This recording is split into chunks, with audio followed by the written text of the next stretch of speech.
Hey, it's time to dish with D. That's me. It's another Cook with D. I know, I look horrible today. No makeup. Sunday. I'm not doing anything. But I am making my meatballs. And a few of you have asked me, D, can you show us how you make your meatballs? I am letting you know that this is not WW friendly, but they're delicious. So I thought I'd take you along to Meatball Mania. Come, let's go. Here we go. In true Italian fancy, or true Italian tradition in my house, we used ends of the bread. Nobody ever ate them, so my mom would always put them in the freezer, and that's what I do. Some of these are 647. Most of them are 647 to be honest, and some of them are just the regular bread. Like I said, this is not WW friendly. I mean, anything in moderation you can definitely eat, so I really wouldn't be too that concerned. Well, I'll try to give the points on these. I'm not really quite sure how it's going to go, but yeah, you could probably sub out a different type of meat. Actually, I don't think I need all this bread. There's a lot of bread in here. We'll just take half of this. Let's grab a plate and put some bread on there. Yeah, because I'm not using a whole heck of a lot of meat today. I have my carrots and my string beans ready for another recipe. So yeah, you have about, I'd say 2 slices is good. And then you put a little bit of milk. Not a lot. I have a half a cup. I'm probably not going to use all of it. And I'll put half. Yes, clean hands are a must. And you just sit here and grind up your bread. This is going to add some moistness to your meatballs. So yep, there you go. So now I am using 85% ground beef. That is what we always used. Anything higher, they're going to be a little bit dry. I mean, this is a meatball. And like I said, this is what I traditionally use. That's what I traditionally use in my burgers too. I like an 85-15 ratio of fat in my burger. Like I said, we don't have it a lot, so I'm going to use about a pound, but we're making a small batch today. Okay. Remember, I could always add more. If you don't have bread, you can use breadcrumb instead of the bread and the milk. You don't have to use it. Now, yes, this is a must. I have a cup of Parmesan cheese. Yeah, it's an embarrassing amount, I agree. 2 eggs. But this is what gives your meatball the flavor, is the Parmesan cheese. Now, I don't measure because I just don't. Basil. And I like to crush it in my hand. It's probably about a teaspoon crushed right in there. To me, when you have dry herbs, it releases the flavor better if you crush them. Parsley is a must. If you had fresh parsley, parsley would even be better. I'm going to put about a tablespoon of parsley. There. Now watch the salt because the cheese is salty. So I'm just going to put a few shakes in there. Not a lot because you don't want it to be salty. And some freshly ground black pepper. I love the freshness of freshly crushed pepper. I do not like to buy my pepper already ground. I don't think it has any taste, to be honest with you.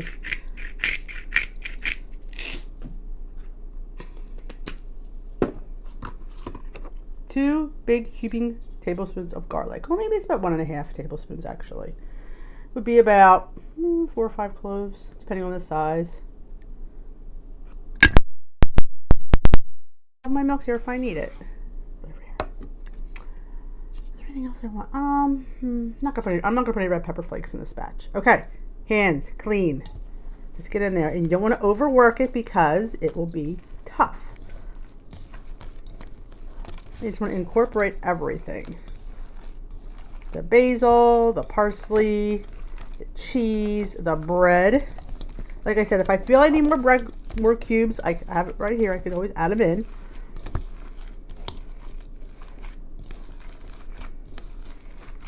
These meatballs are very on the softer side versus the harder side. If you wanted a harder meatball, like a firmer meatball, cut back on the bread.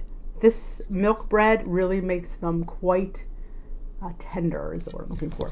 They're really, that was my dad's favorite part of my mother's meatballs, is they were nice and tender. Now my aunt, the other hand, hers were like golf balls. Like I said, everybody has their own technique to meatballs. And it's their own, you know, and this was how my mom did it. And this is how I do it. Because the cheese is what makes them fantastic. It is an embarrassing amount, I will agree with you there. But like I say, I always think parm is something, you know. All right, all mixed. Now you make the meatballs the size you like. Now you can make them bigger or you can make them smaller. Of course, that will determine how many points they are. This is a meatball in my world. That's how I like it. That's just how we've always had them. Now, granted, you could make them probably smaller. So see the difference? My meatball, a probably better size meatball. So yeah, I'm going to roll these out and I will know how many I get, and then I'll be able to figure the points. Like I said, the points are determined on how much bread you use, and I use 647 bread for the most part. There was one, I think, rogue slice, but yeah, and I only used like 2 slices. And the milk, it was only probably 1/8 of a cup. So that's going to determine, again, the points. The cheese is going to be where our points are and our grade of meat. But like I said, if you want to make them probably lighten up, you can do a 90-10. I don't know if I think it goes up to 9. I never buy anything higher than 90, so I think it goes up to 98. I'm not a fan of the 98. I don't think it has much flavor. If I'm going to eat something, I want to taste it. So I am an 85 girl, 9 times out of 10. Sometimes I go to 90, but mostly it's 85. And I take the points for it, because if I'm going to eat, I need to like it. There's your meatball. See how beautiful they roll? They stay together beautifully. Now I'm going to bake these in the oven. I'm not going to fry them. That saves points too, because we're not going to add any fat to it. Doesn't need it, actually. So I'm going to put these in the oven, 350 or maybe probably 400. I think it takes about, I want to do them for like 15 minutes, because they're going to finish cooking in my sauce. So I don't want them completely done, but I do want them cooked a little bit, so they have a little stability when you put them in the sauce, the gravy. So I will continue rolling, and we will be back to go over the next step, which might be our sauce. No, maybe I'll take you along for the sauce. What do you think? Should I? You want to come along for some Sunday sauce? Thought I'd show you these before I put them in the oven. I got 24 meatballs out of that mixture, which is a lot, I think. And we're going to bake these. I have them on my oven on the convection setting at 350, so it's kind of like the air fryer setting. So I'm just going to do these for about, I'm going to say 15 minutes. I just want them to really cook on the outside, not really on the inside too much, because I'm going to put them in the gravy. Yes, I said gravy. All right, I will put these in the oven, and we will come back and we will start the gravy. You don't want to miss that. Nothing like a little sunny gravy. All right, while the meatballs are in the oven, let's get started on our sauce. Now I'm using a big wide frying pan, but you could use a Dutch oven. Olive oil. Like one nice, probably teaspoon and a half, give or take. You don't want your stuff to stick. This is a pretty seasoned pan. Don't know where my other thing is. No. All right, we're putting in there is country ribs. These boneless. Or country ribs. Yes, these are boneless. I really prefer the bone, but this store only had boneless, so boneless is where we're going.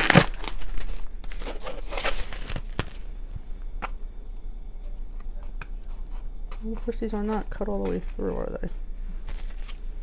And some sweet Italian sausage.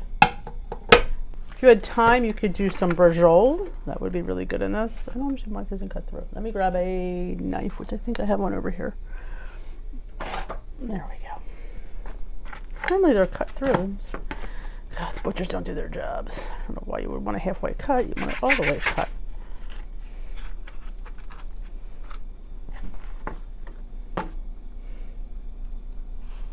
Dear Lord.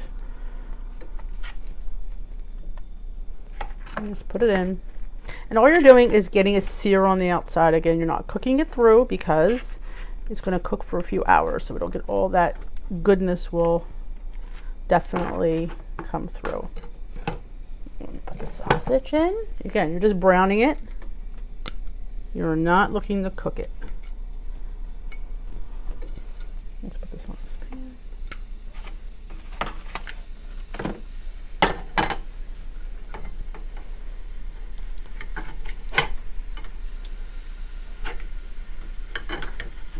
Now, you could buy a less fattier piece, but that's where the flavor is in my world, at least for something like this.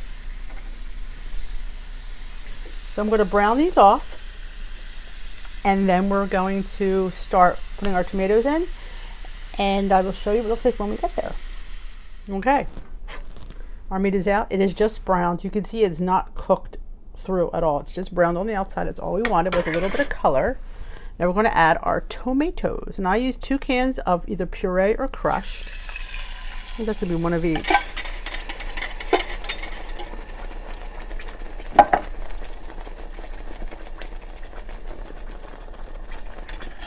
This can is still streaming hot, and crushed.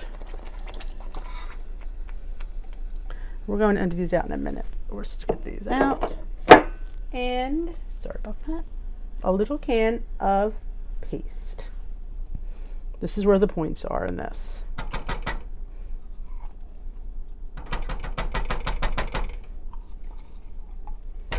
And these spurtles do a really good job of getting it all out. Look at that. Seriously? Easy. My hot water on so I can get my other cans rinsed. I like to use a whisk to incorporate my paste into.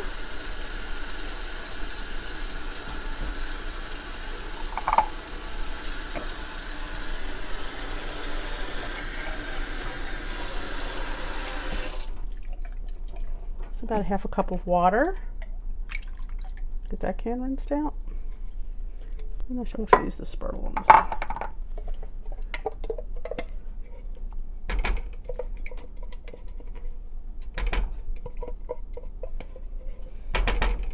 Now, if you think you need more water or fluid, I like to use broth to give it even more flavor. Or if you like chunks in your sauce, you could use diced tomatoes, a small can of that. But we're just going for smooth today.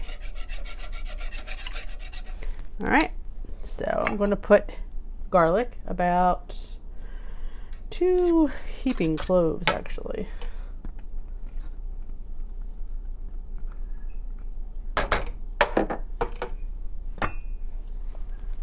Yes, to me this is a must. It doesn't make it spicy, it just gives it a little more kick. And I use about 1.5 teaspoons perhaps.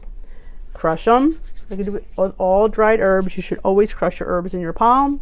Rachel Ray taught me that, and I've done it ever since. A tablespoon of dried parsley. I wish I had fresh, but I don't. So,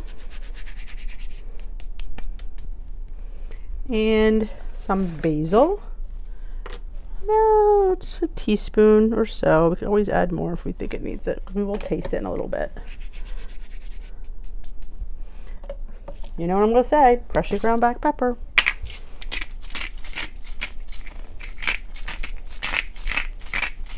As much or as little as you like. And get that incorporated. Scrape up the bits of meat at the bottom because you could feel there's meat down there. Sometimes I add a little red wine if I feel like it. And when you feel that paste is all incorporated. Now remember, if you think this is too thick, I might be adding some broth to this in a bit. I'm not really sure what I'm feeling today. Just depends on my mood. Give that a nice thing to incorporate. Now, I didn't add any salt. I'm going to put few shakes, you know, because we have so much meat in here with so much flavor. I don't want it to be overpowering. All right, and this is my secret ingredient, which is not really a secret because I've told you guys before. I'm going to throw these in there. About 6 carrots, little baby carrots. This will help with the acidity and give it a little sweetness that some people add sugar to their sauce. I'm not a fan of that. This, trust me, will do the trick. And if I was doing a bolognese, I would have these chopped with onions and bell pepper and celery. But for a meat sauce, I'm just going to keep them whole and they will do their job in there. So just get them into the pool. Okay. We're going to put our meat back in. It's going to continue to cook in here. My meatballs are out. They cooked for 10 minutes, flipped, and 10 more minutes. Again, they are not fully cooked. They will continue to cook in our sauce. Not much room in this pool, is there? And of course, this juice is going to go right in there. So yeah, next we'll go grab some meatballs. Be right back. Here are our meatballs. I'm only adding about half of them in because there's not much room in the pool, as you can see. So yeah, so I'm going to put half in. We'll see how much room I have. Yeah, I'll put some more in. But these are going to cook. This is what gives your Sunday sauce, Sunday gravy, the flavors, all the juice from all these meats. Sometimes we have brajol, which is that thin flank steak. Again, you get all that goodness in there. You don't want to miss any of that. And then just dunk them in. Them all buried. This is going to stay at a low simmer for a few hours because you want those all to get umptious, and they will. Going to cover it. Oops. Another carrot. Get in there. It's going to cook for a couple of hours.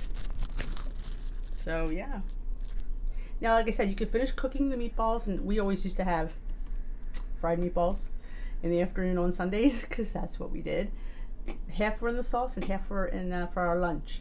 So maybe I'll do that. We'll see. But that is pretty much in a nutshell my Sunday sauce, my Sunday gravy.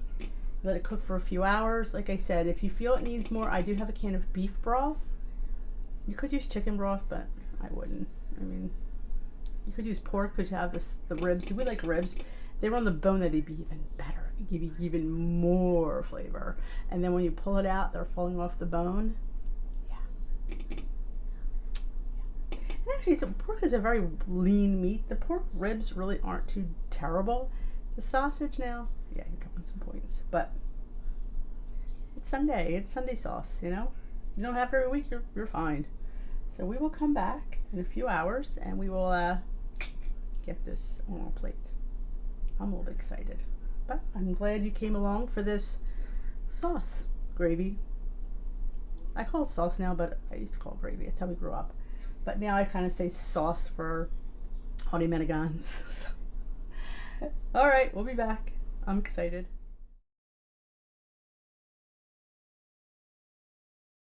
All right, we're here bubbling away, and it's been bubbling away for about close to an hour, and I'm going to add some beef broth. A little bit.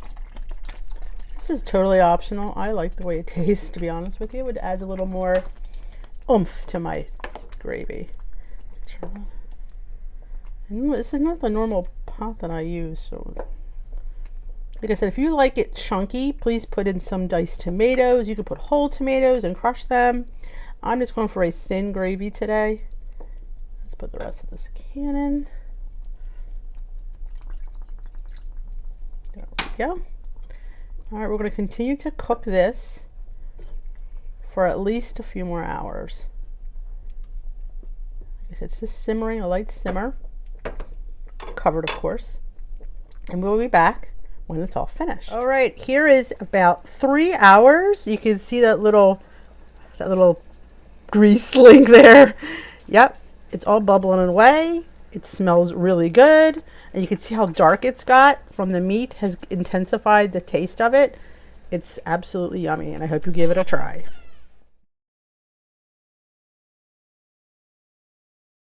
Well, there you have it. Meatballs and Sunday gravy. Compliments of Dish with D. That's my family recipe, and it's there for you. Like I said, sometimes I change the tomatoes up. You know, it just depends on my mood. But that's basically it. And sometimes I change the meat up, put the pork or put the brajol, which I didn't do brajol this time. I just did a plain pork. I didn't do I wish I had the ribs with the bone. That is what I usually prefer because a little bit more flavor. But It was still tasty. So thank you for watching. Like I said, it's not quite WW friendly, but it's not that bad, really. I will be loading this up on my recipe blog, so have a look for it soon. Hopefully it'll get there in the next couple days. Have a great day. Thanks for watching the Italian Dish with D side, and have a great day. Like this video, subscribe if you have not already, and give it a thumbs up if you wouldn't mind. I'd appreciate it. Have a great day.